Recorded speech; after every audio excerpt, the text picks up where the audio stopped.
বলেছিলাম এই গোলাটা দিয়ে আমি আর এক রকমের পাটিসাপটা তৈরি করে নেব।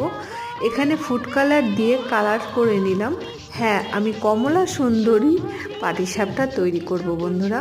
এই যে প্লাস্টিকের মধ্যে ঢেলে নিলাম, প্লাস্টিকটা একটু ছিদ্র করে নিয়ে এইবার সাদা গোলাটা দিয়ে পুর দিয়ে আমি এবার গুটিয়ে নেব।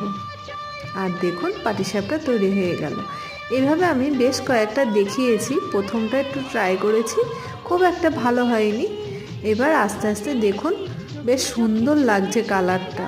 এই পাটিসাপটার রেসিপিটা আগের বছর ভাইরাল হয়েছিল, তাই আমারও ইচ্ছে করলো ভাইরাল রেসিপি আমিও একটু তৈরি করে দেখি আমার বন্ধুরা আমার সাথে কেমন আছে।